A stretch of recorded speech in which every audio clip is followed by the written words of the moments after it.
मैं तुमसे पूछना ही भूल गया, इतने सालों तक तुम थे कहाँ थे तुम?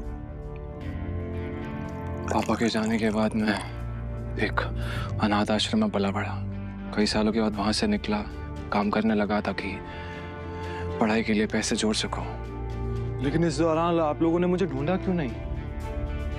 टाइगर, ऐसा नहीं है कि मैंने तुम्हें ढूंढने की कोशिश नहीं की।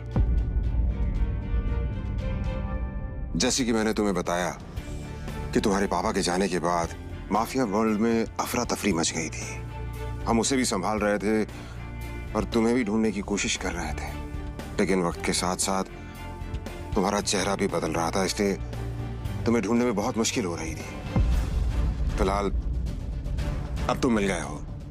अब तुम्हें देखकर मोंटी और बाकी सब लोग बहुत खुश होंगे। मोंटी का नाम सुनते ही अभिनव को गुस्सा आ गया था। मोंटी एक गद्दार का बेटा था।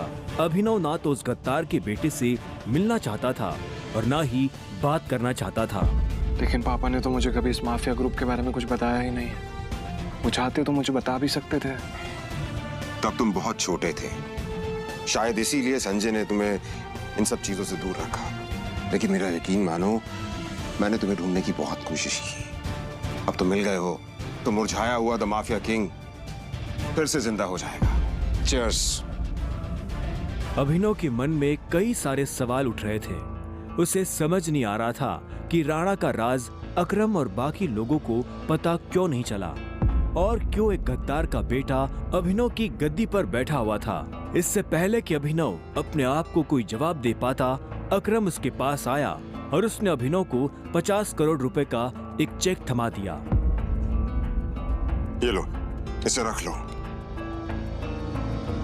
जब तक तुम टाइगर की पोजीशन नहीं पा लेते, तब तक तुम्हें इसकी जरूरत पड़ेगी। अभिनव ने अकरम के हाथ से चेक लिया और उसे देखने लगा। उसकी जिंदगी पलट तो गई थी, लेकिन अभी भी ऐसे कई सवाल थे जिनके जवाब उसे नहीं मिले थे। एक बात और, तुम्हारी असली पहचान के बारे में फिलहाल किसी को कुछ पता नहीं लगना चाहिए। इसलिए अभी तक जैसे जीते आए थे वैसे ही जीते रहना, समझे?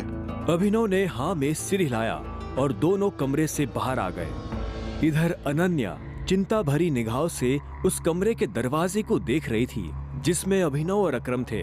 वो ये जानने के लिए बेताब थी कि उन दोनों के बीच अंदर क्या बात हो रही थी और अभिनव को आने में इतनी देर क्यों लग रही थी। लगता है आज अभिनव अपनी दवा चखेगा।